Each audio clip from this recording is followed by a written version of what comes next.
Hola, soc Líria de quart d'ESO de l'IE Mar Mediterrània. Llegiré el microrelat que va ser un dels guanyadors del Premi de Sant Jordi, El secret del temps.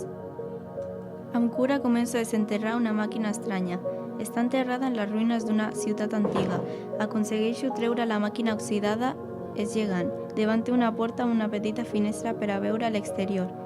Tota ella està coberta de botons, llums i òxid. Començo a tocar els botons amb cautela, fins que un d'ells fa que la porta s'obri. M'endinso la càpsula. Està plena d'òxid per tot arreu. Començo a tocar-ho tot, amb l'esperança de que alguna cosa funcioni. Quan començo a dubtar a trobar alguna cosa útil, entre les restes d'un centell de llum m'encega. Quan a la fi els meus ulls s'ajusten a la llum, em trobo en un paisatge totalment diferent. Tot està ple d'edificis de metall amb màquines immenses i criatures estranyes per tot arreu. Sorprès, me n'adono que he viatjat al futur, però el que no m'esperava és que aquestes criatures estaven esperant-me. Què secret amagaran? Hola, soc en Nour de l'IE Mar Mediterrània. Vaig guanyar el premi del millor microrelat amb el text que es titula La capacitat d'aprendre i de canviar és el que ens fa humans. L'any 1964, quan Alan Turing estava passejant per un parc, es va trobar amb una mare que necessitava ajuda, perquè al seu fill li havien atropellat uns lladres que sortien de robar d'un banc.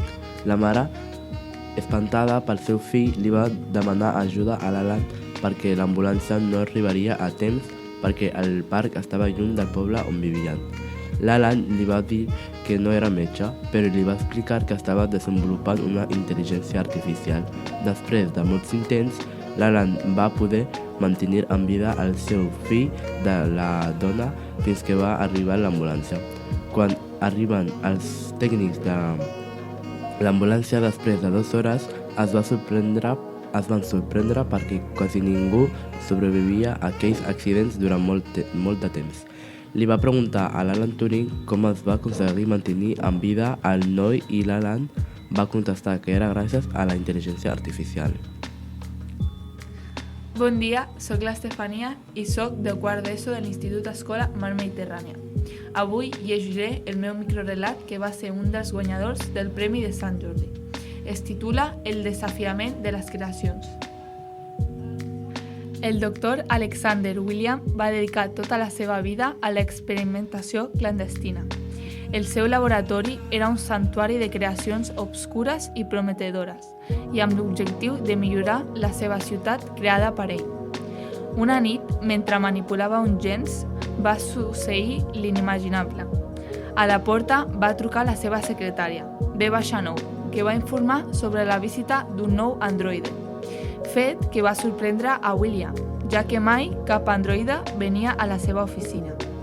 L'androide tenia una figura imponent i s'identificava com a M7, una creació d'un altre científic, el Dr. Marcus, que afirmava haver après de les seves pròpies investigacions.